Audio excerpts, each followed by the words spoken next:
করুণাময় মহান তাআলাকে সঙ্গে তার প্রিয় হাবিব আহমদ মুস্তাফা সাল্লাল্লাহু আলাইহি ওয়াসাল্লাম সাথে জান্নাত মা ফাতেমা মাওলানা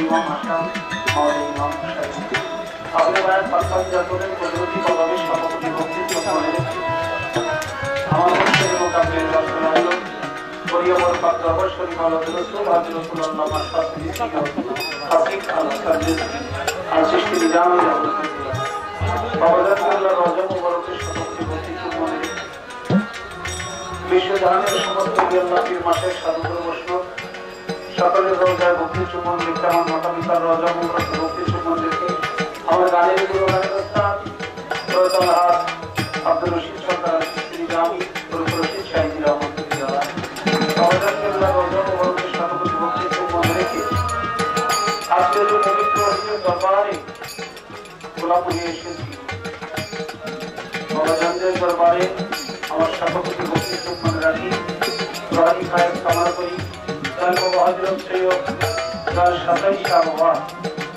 বাবাজানের রোজা ভক্তি চুম্বন রাখি হযরত সৈয়দ সবুজ শাহওয়া হযরত সৈয়দ জলিল শাহওয়া হযরত সৈয়দ আবু শাহওয়া তাদের দরবারে ভক্তি চুম্বন রেখে রহানি খায়ের কামনা করে বর্তমান মদিন শিল্পী কেবলা হযরত সৈয়দ শাহী শাহওয়া তার পবিত্র পদবী ভক্তি চুম্বন রেখে আবুল আয়েজ শাহ আবুল ইসলাম ফকর শাহ আশরাফুল ইসলাম বাবর শাহ সকল বাবাদের পদবী ভক্তি চুম্বন রেখে এবং দরবারের যত ভক্তবৃন্দ আশিকান জাকেরান তরিকার ভাই বোন গানের আশিক শ্রোতা সকলের প্রতি সালাম ভালোবাসা রেখে আমার প্রতিপক্ষ শিল্পী সহশিল্পী সকলের কাছে সালাম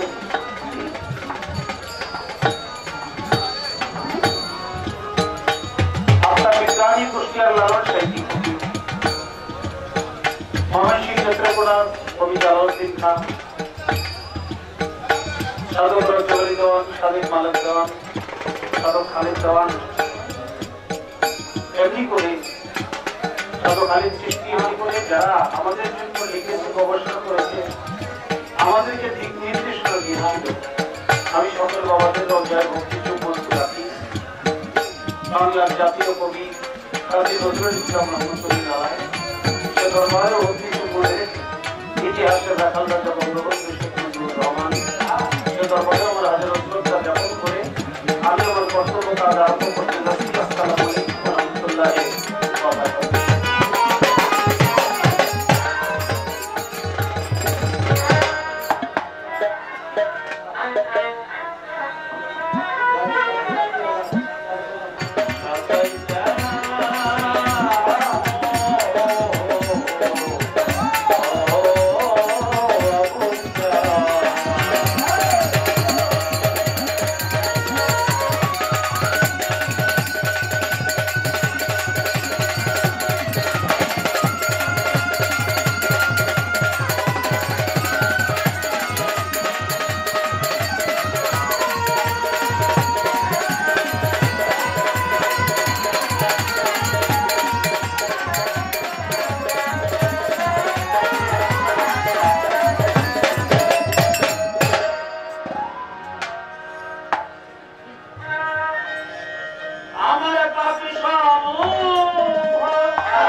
আমার পাপি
সরকার আমার রসিক সরকার ওই দরবারে ভক্তি হাজার সভা করে আছেন যারা আমার ভক্তি নেন আপনারা সাহিংসা বাবা ভক্ত যত ভক্তি জানায় ভয়ানক এই দরবারের ভক্ত আসেন যারা আমার ভক্তি নেন আপনারা প্রতিপক্ষ শিল্পী যিনি তারেও সালাম জানাই আমি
দয়াল সাথে বাবা রহমতুল্লাহ পাকদরবার ভক্তি হযরত সৈয়দ দয়াল সবুজ শাহ বাবার পাকদরবার প্রেম ভক্তি সৈয়দ দয়াল জলিল শাহ বাবার পাকদরবার প্রেম ভক্তি সৈয়দ দয়াল আবুল শাহ বাবার পাকদরবার প্রেম ভক্তি বর্তমান গদিনশীল হযরত সৈয়দ দয়াল শাহিন শাহ বাবার পাকদরবার ভক্তি রেখে দয়াল আবুল শাহ দয়ালের পাকদরবারে ভক্তি রেখে দয়াল আমিনুল ইসলাম খোকন শাহ মাতা জিলালের পাকদরবারে ভক্তি রেখে দয়াল আশরাফুল ইসলাম বাদল শাহ পাকদরবারে প্রেম ভক্তি রেখে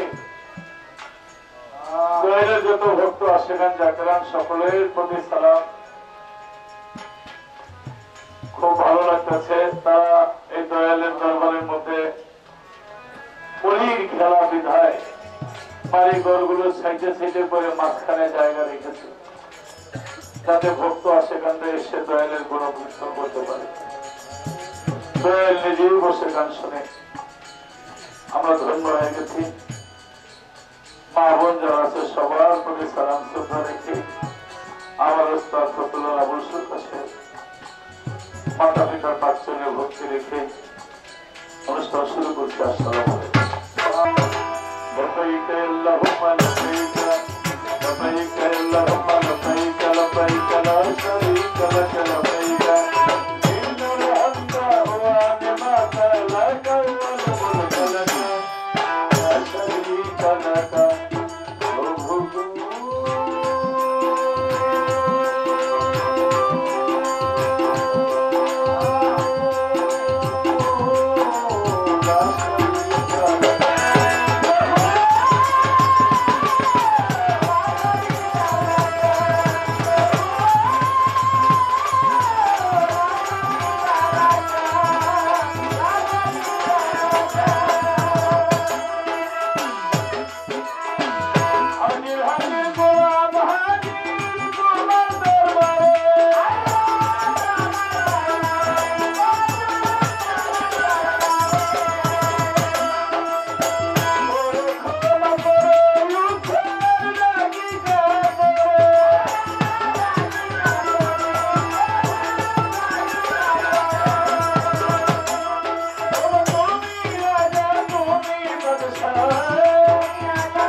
প্রেমের মাহফিল কি আছে মিলিয়া আল্লাহ হচ্ছে সাতাইশ বাবার পাঁচ দরবারে ভক্তি যাই রাখিয়া দয়াল সবুজ বাবার পাঁচ দরবারে ভক্তি নন্দ ছিঁড়ে দেন যদি বাবার পাঁচ দরবারে ভক্তি জানাই নন্দ ছিঁড়ে দেন আবুল বাবার পাঁচ দরবারে ভক্তি জানাই নন্দ ছিঁড়ে বর্তমানে গতি নিচে ওই চরণে রাখিয়ে দেন বাবার পাঁচ দরবারে ভক্তি নন্দ ছিঁড়ে দেন আমলের তার পাঁচ দরবারে ভক্তি জানাই নন্দ ছিঁড়ে দেন গোপন সারোর পাঁচ দরবারে ভক্তি নন্দ ছিঁড়ে আশরাফুল ইসলাম বাদর সারোর পাঁচ দরবারে ভক্তি নন্দ ছিঁড়ে ভৈরবলীর পাঁচ দরবারে ভক্তি জানাই নন্দ ছিঁড়ে আমার রহম সারোর পাঁচ দরবারে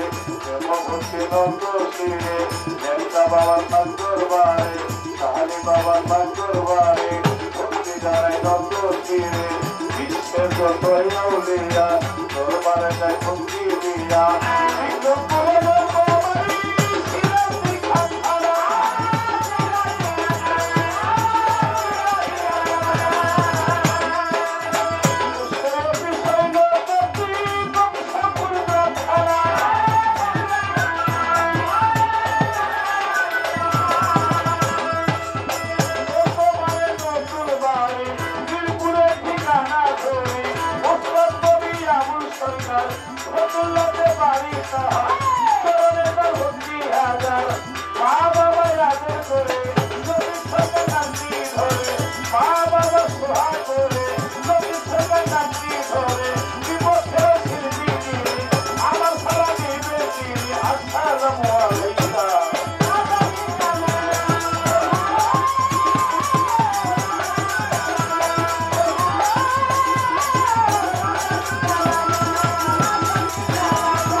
Bye.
সবার পক্ষ থেকে সবারই দরকার আজকের গানের পালা নবু একটা জেলায় তো নবু একটা পালা পরিবেশন করবেন বাংলাদেশের বিখ্যাত গায়ক নজরুল সরকার এবং বেলায়েতের ভূমিকা নিয়ে গান পরিবেশন করবেন আবুল সরকার সাহেব। ধন্যবাদ সবাইকে।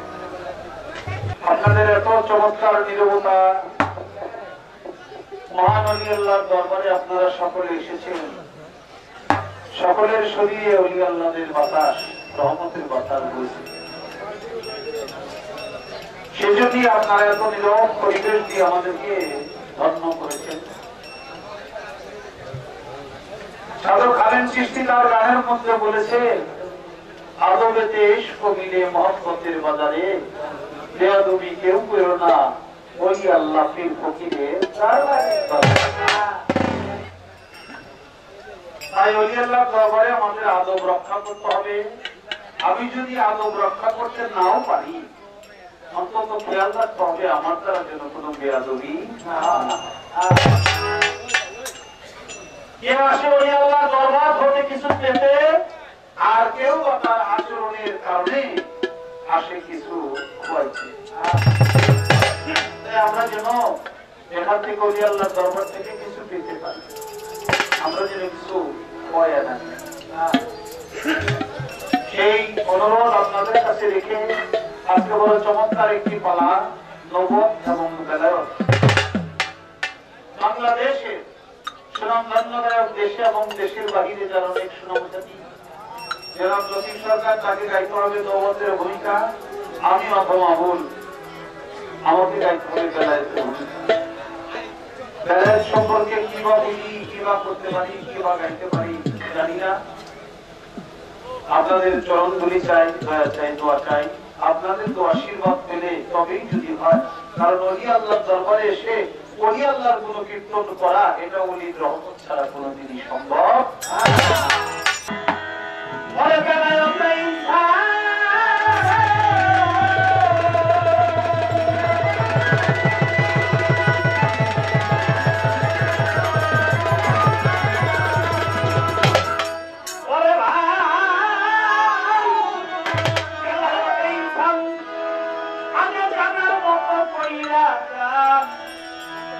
জানাতের কাছে জানা মুহাব্বতের বাজারি, আপন ঘরে বৈশা চুরি, আপন ঘরে বৈশা চুরি মাওলানি।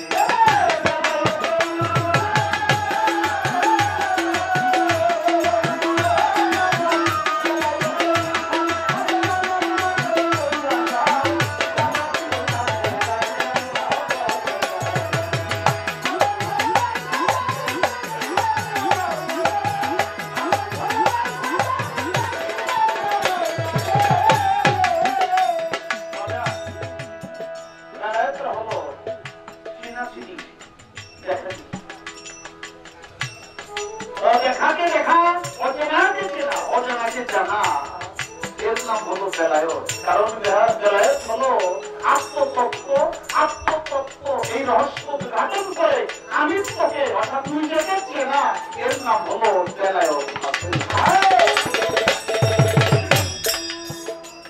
কেন পৃথিবীতে যতগুলো ধর্ম প্রচারক এসেছে, সবাই বলছে তুমি তোমাকে চিনো, তাহলে তোমার কিছুই অচেনা থাকবে না।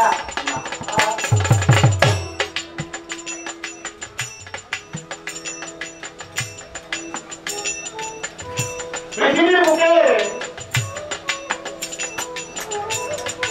এমন একজন দার্শনিক এসেছিল, বিশ্ব দার্শনিক, নাম তার সক্রেটিস। তিনাকে জিজ্ঞেস করছিল তার ধর্মটা কি? তিনি বলছিলেন নিজেকে চেনার নাম হলো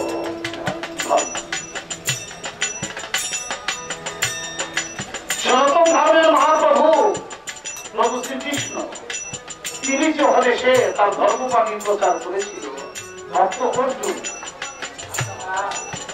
সে বলছিল প্রভু ধর্ম ধর্ম তো করি, আসলে ধর্মটা কি? তিনি বলছিল আত্মানমৃতি তোমার আত্মাকে রিসার্চ করো, তোমার ধর্ম করা।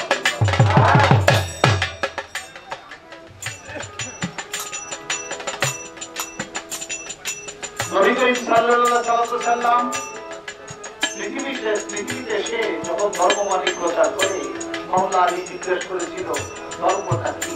তিনি বলছিল মান আরাফা নাফসাহু ওয়া ফাকাদ আরাফা রাব্বাহু। যে চিনে নফসকে, নিজকে, সে চিনে তার রবকে। নিজেকে চেনার নাম হলো ধর্ম।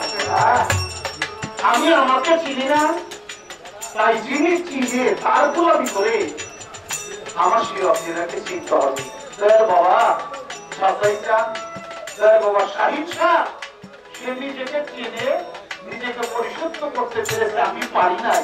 তাই আমাদের চেনার যে পদ্ধতি, যে প্রক্রিয়া, এই প্রক্রিয়াটা জানার জন্য একজন কামেল মোকাম্মেল মুর্শিদের কাছে বাবা শাহিদ শাহ গোলামি করে আমি আমাকে চিনলে, আমি আত্মতত্ত্ব জাগ্রত হলো, জানা হলো, চেনা হলো, তখন আমি আমার প্রভুর দর্শন।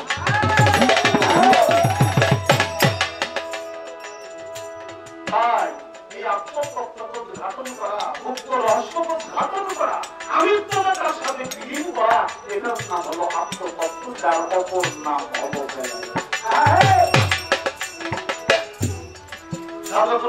দেওয়া।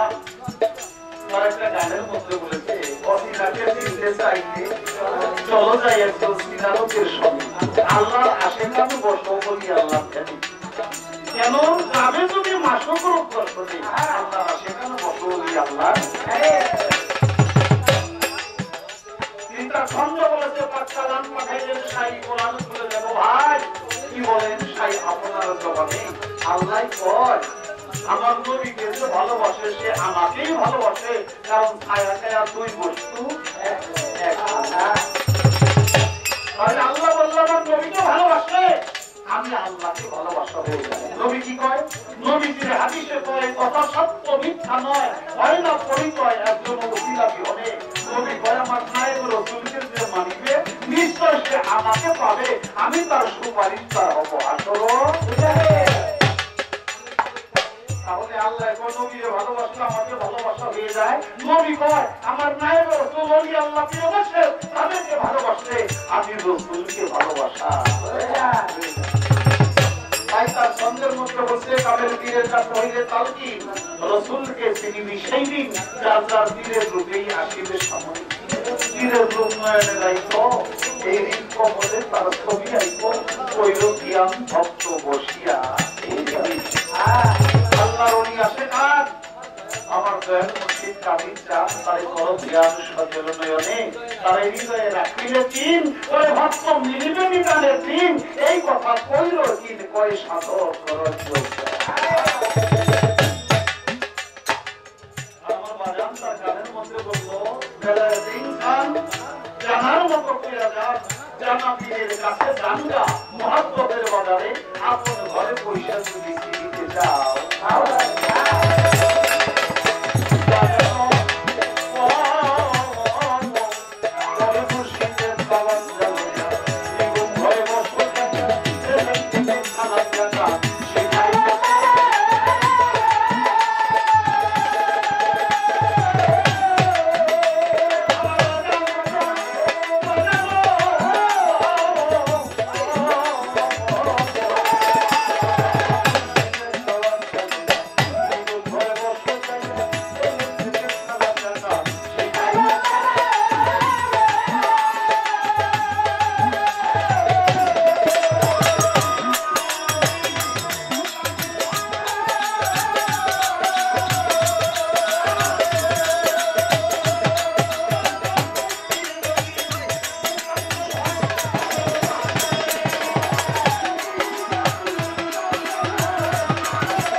খাবে নিশ্চয়, তখন তৌহিদ তাওয়াক্কুল ঈমান জাগবে তোমার অন্তরে।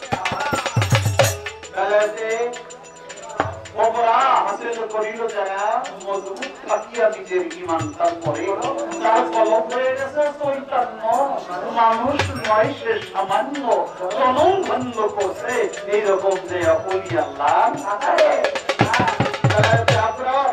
যদি হাসিল করবি আমার এমনি ভাবে ইবাদত করো বলি মন করে, যেমন খোদাকে তুমি দেখিতেছো দেখাই সাজদা করিতেছো, এই রূপ না পারলেও যেন খোদাই দেখতেছে তোমার।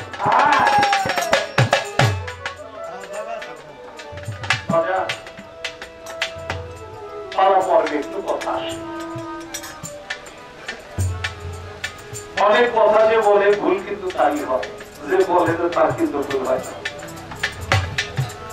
তাই ভুল আমরাই করবো, আপনারা শুধু ক্ষমা করবেন, কারণ আপনারা বলবেন না অন্য কোনো ভুল হইব।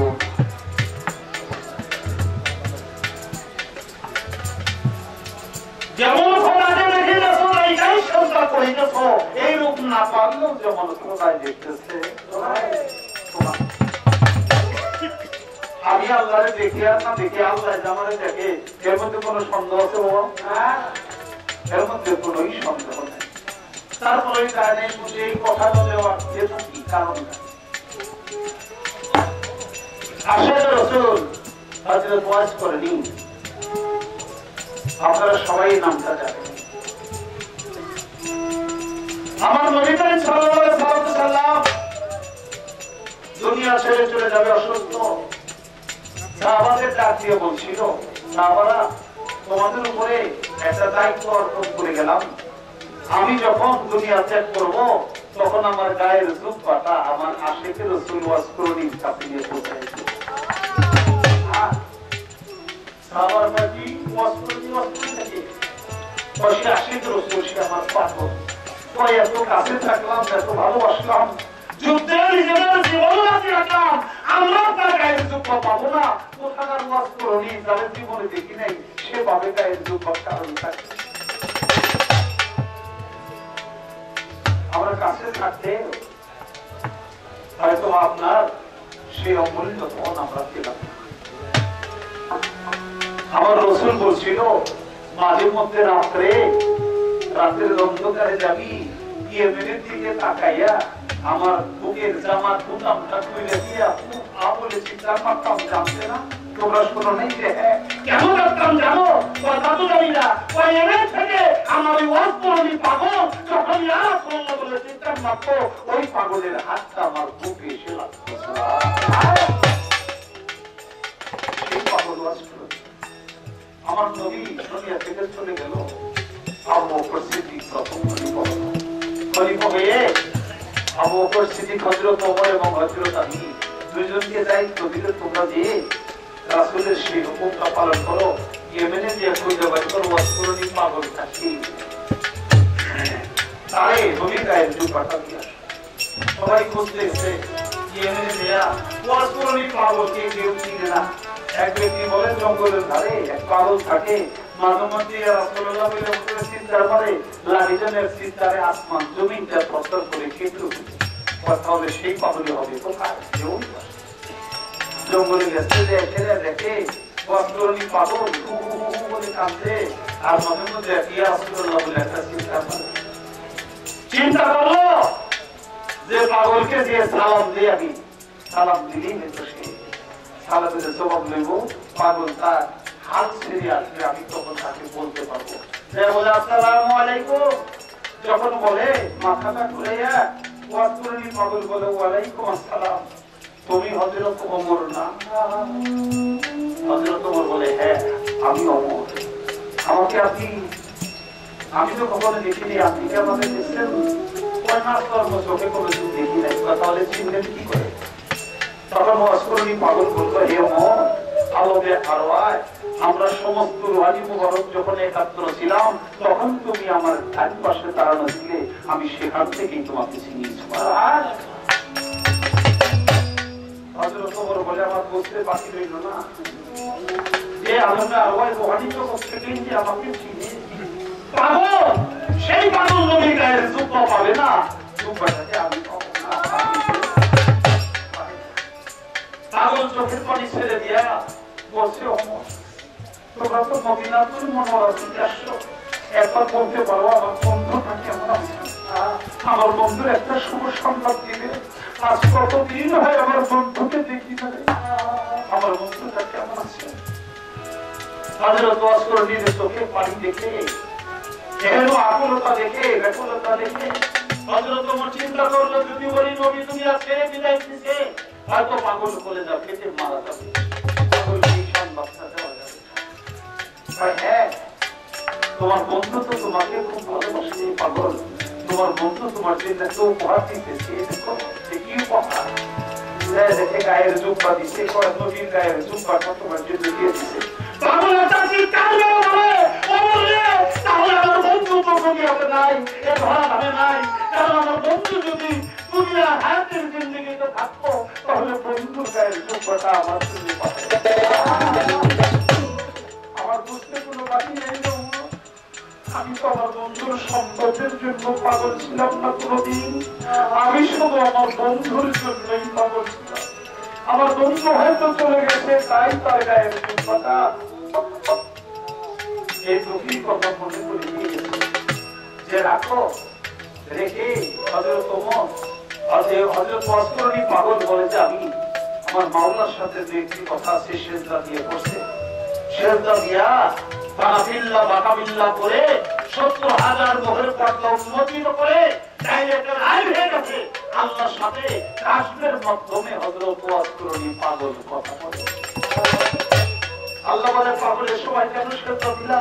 আমার আরশ মোল্লা যেন কথা করে কাঁদছে, তুমি যে সেজদা দিলে কারণটা কি? তুমি তাড়াতাড়ি সেজদা বলো। হযরত ওয়াসকুর বলে, হে আমার আল্লাহ, হে আমার মালিক, তুমি তো জানো আমি কেন সেজদা দিছি, আমাকে না বলে আমার বন্ধুকে তুমি নিয়ে গেলে কেন? আমি সেজদা করবো না, তুমি আমার বন্ধুকে ফেরত দাও, না হইলে আমি সেজদা করবো না। তখন আল্লাহ তাআলা বলে, যাকে নিয়ে আসছি তাকে তার জীবনের পাগল, এই তো বন্ধুকে ছাড়া তুই যা চাবি আমি তোরে চাই, আমি করে দিব। পাগল ওয়াসকুর বলে, তাই আমি যা চাবো তাই দিবা? হ্যাঁ তাই দিব। তাই দিবি ভাই, আমার বন্ধু সারাটা জীবন সে তার গুনাহগার উম্মতের জন্য কাঁদছে, আমিও আমার বন্ধুকে যদি না পাই, আমি আমার বন্ধুর যা চাওয়া তার গুনাহগার উম্মত অর্থাৎ বন্ধুর গুনাহগার উম্মত যত সমস্ত গুনাহগার উম্মতের ১৬ আনা গুনাহ তুমি ক্ষমা করে দাও। আল্লাহ বলে, পাগল তুই সেজদা তোর, আমি চাই না গুনাহ মাফ করে দিলাম, তোর খাতিরে তোর মাফ কর। পাগল বলে, না মাফ হবে না, তাহলে না ১৬ আনা গুনাহ মাফ না করলে আমি সেজদা করবো না। আল্লাহ বলে, পাগল তাড়াতাড়ি সেজদা কর, আমি ৮ আনা গুনাহ মাফ করে দিলাম।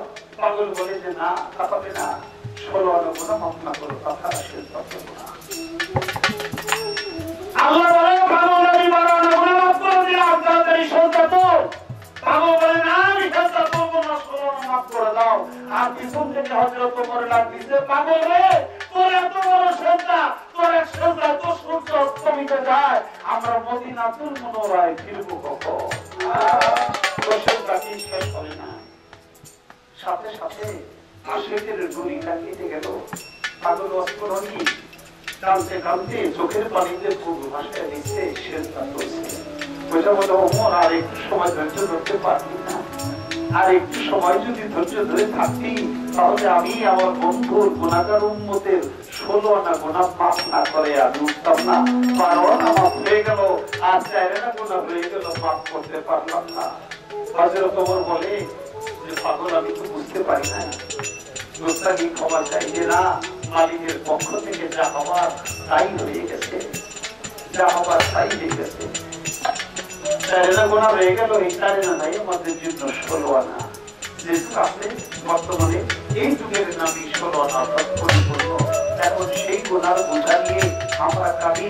আর হযরত ওমর বলছিল, পাগল যাওয়ার সময় আমি একটা ওসিয়ত চাই, আমাকে একটা ওসিয়ত করবেন, দয়া করে তা করবো। ওমর, তুমি যখন তোমার মালিকের ইবাদত করো, তুমি আমাকে জবাব করো, তুমি কি তোমার মালিককে দেখো? হযরত ওমর অনেক কঠিন জবাব, তাই চিন্তা ভাবনা করে তারপরে বলল, হ্যাঁ আমি আমার মালিককে দেখি। হযরত আসফরী বলে, তাহলে তুমি দেখতেই থাকো তোমার মালিককে, তোমার মালিককে এমন ভাবে দেখতে থাকো, তোমার মালিকের অন্য কিছু আকাশ কিছু দেখার তোমার জন্য চোখ কখনো দিকে দিক না যায়, সবসময় তুমি তোমার মালিককেই দেখতে থাকো। এই জন্য এই চোখে আর কিছু না। তার দায়িত্ব হলো যে ভক্ত তার গুরুকে দেখে, সেজন্য গুরু আর কিছুই না দেখে, সবসময় যেন দয়াল বাবার সাহিত্যটা আর কিছুই যেন না। হযরত ওমর বলে, পাগল এত চমৎকার একটা পানি আমি শুনলাম, আমি এত চমৎকার পানি কখনো শুনি নাই, আর একটা হচ্ছে আমাকে করবে বা করবো। তুমি তো তোমার মালিককে দেখো, তোমার মালিক কি তোমাকে দেখে? তোমার তো হ্যাঁ এবার ভাবতে হয় না, অবশ্যই আমাকে দেখে। তাহলে তুমি এমনি ভাবে এমনও তো রুচি থাকো, তোমার মালিক যেন তোমাকেই দেখতে থাকে, তোমার মালিক যেন অন্য দিকে চোখ ফেরা পান শুধু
শুরু হইলেই ভালো লাগবে তা না, ভালো লাগার একটা সময় আছে, সে সময়টুকু আসবে ভালো লাগবে।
সাধু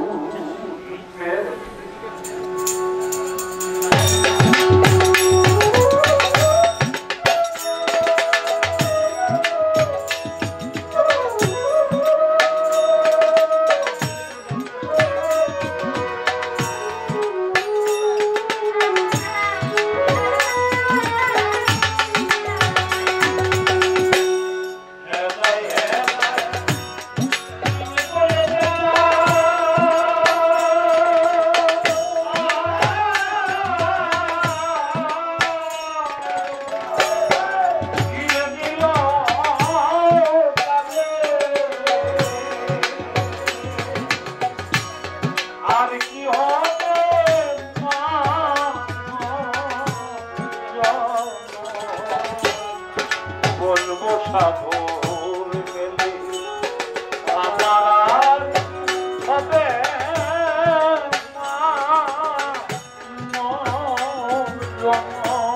রে বলবো সাজাই